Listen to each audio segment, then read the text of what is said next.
الحمدللہ وحدہ والصلاة والسلام علی من لا نبی بعدہ اما بعد فاعوذ باللہ من الشیطان الرجیم بسم اللہ الرحمن الرحیم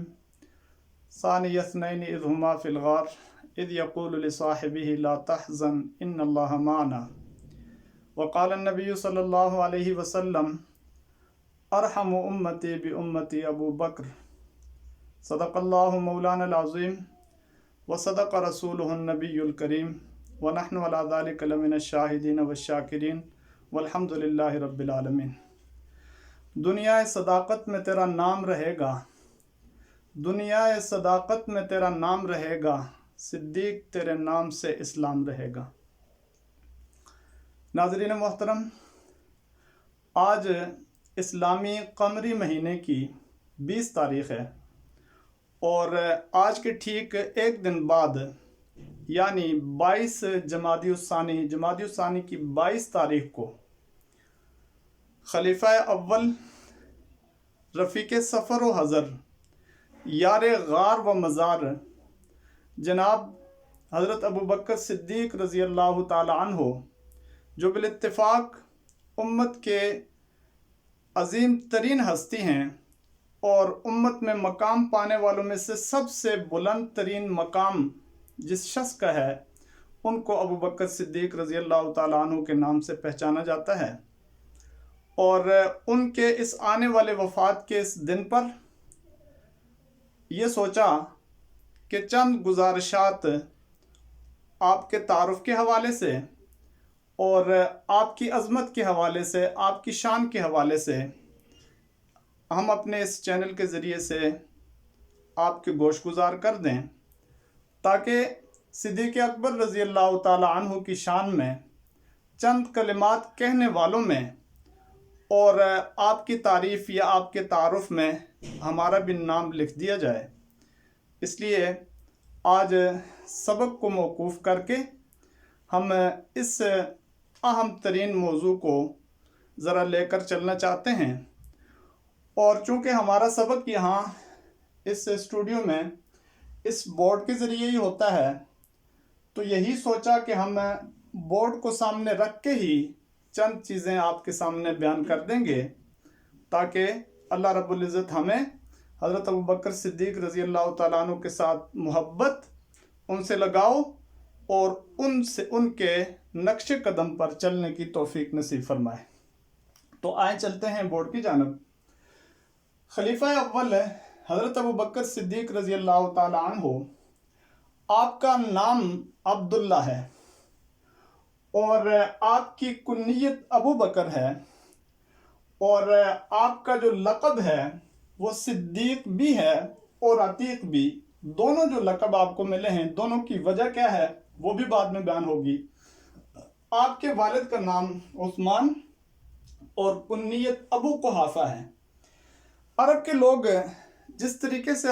عربی زبان ایک خوبصورت اور شاندار زبان ہے اور فصیح و بلیغ زبان ہے، جتنی مٹھاس اور وسعت اس زبان کے اندر ہے بقیہ کسی زبان کے اندر پائی نہیں جاتی، تو عرب کے لوگ کنیت کو بہت زیادہ اہتمام سے استعمال کرتے ہیں۔ اس لیے آپ کسی بھی عرب سے تعلق رکھنے والے صحابہ کرام سے لے کر بعد کے لوگوں تک کسی کا تعارف پڑھیں گے تو ضرور وہاں کنیت کی بات آئے گی، یعنی ہر ایک شخص نے اپنے بیٹے یا کسی اور نسبت کو سامنے رکھ کے اپنی کنیت رکھی ہوتی ہے۔ حضرت ابو بکر صدیق رضی اللہ تعالیٰ عنہ کے جو والد ہیں ابو قحافہ، جن کا نام عثمان ہے، تو ان کی کنیت ابو قحافہ ہے۔ اور اس زبان کے اندر ایک کنیت کو استعمال کرنے میں ایک اور خوبصورتی اس طریقے سے پیدا ہو جاتی ہے کہ جب یہ لاحقہ ابن کا بھی ساتھ استعمال کر لیتے ہیں، تو چنانچہ حضرت ابو بکر صدیق رضی اللہ تعالیٰ عنہ کو بہت سے مقامات پہ جس نام سے پکارا گیا ہے وہ ابن ابی قحافہ ہے، اور انتہائی خوبصورتی پیدا ہو جاتی ہے اس نام کے اندر جب ابن کا لفظ ساتھ لگتا ہے۔ اور جیسا آپ سنتے ہیں سعد ابن ابی وقاص اور ابو عبیدہ ابن جراح، تو اس طریقے سے یہ ابن کا لاحقہ لگ کے اس سے ان ناموں کے اندر اور زیادہ خوبصورتی پیدا ہو جاتی ہے۔ تو آپ کے والد کا نام ابو